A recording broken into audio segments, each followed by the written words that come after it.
Assalamualaikum warahmatullahi wabarakatuh. Saya Yudi Prima. Saya akan menjelaskan tentang tugas ketiga, tugas inovasi pendidikan. Yang pertama itu soalnya bagaimana cara strategi pendidikan dapat dilaksanakan secara efektif.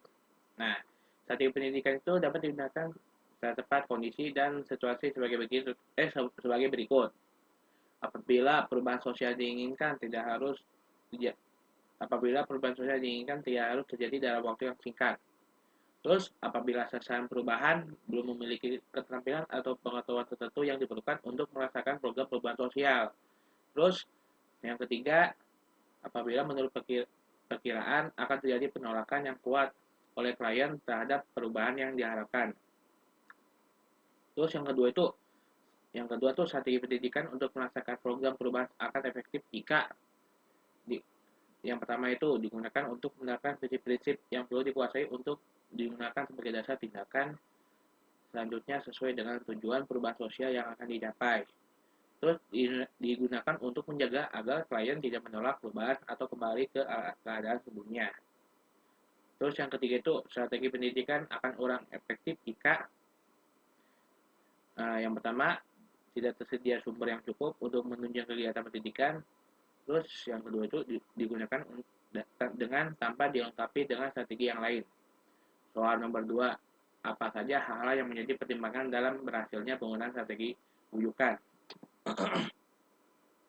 Yang pertama, yang satu, strategi bujukan tempat digunakan bila klien yang pertama tidak berpartisipasi dalam proses perubahan sosial, terus berada pada tahap evaluasi atau legitimasi dalam proses pengambilan keputusan untuk menerima atau menolak perubahan sosial.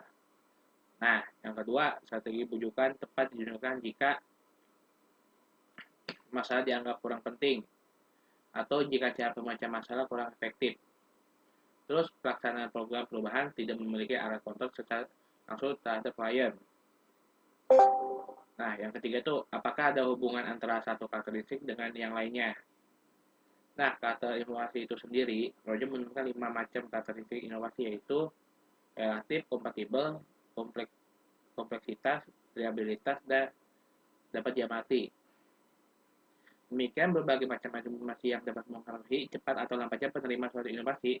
Dengan memahami atribut tersebut, para pendidik dapat menganalisa inovasi pendidikan yang sedang disebarluaskan sehingga dapat memanfaatkan hasil analisis untuk membantu mempercepat proses penerimaan inovasi.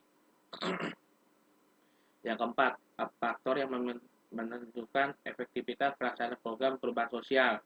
Nah, pada macam strategi inovasi yaitu strategi fasilitatif, strategi pendidikan, strategi bujukan, dan strategi paksaan.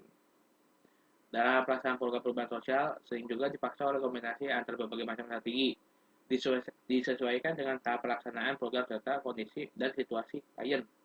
Pada berlangsungnya proses pengambilan keputusan untuk menerima atau menolak perubahan sosial. Nomor 5, karakteristik inovasi dapat mempengaruhi cepat atau lambatnya penerimaan inovasi. Menurut Everett M. Rogers, karakteristik inovasi diantaranya adalah keunggulan, relatif, dan kompatibel.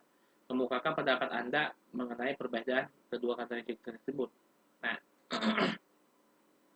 yang pertama, keunggulan relatif, yaitu sejauh mana inovasi dianggap menguntungkan bagi penerimanya.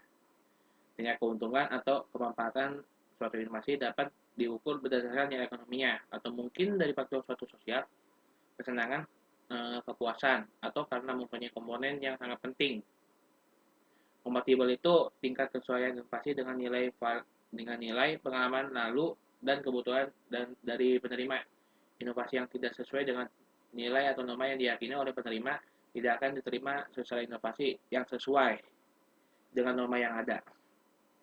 Misalnya itu penyebarluasan penggunaan alat kontrasepsi di masyarakat yang keyakinan agamanya melarang penggunaan alat tersebut, maka tentu saja penyebar inovasi akan terhambat. Sekian dari saya, mohon maaf jika ada kesalahan. Assalamualaikum warahmatullahi wabarakatuh.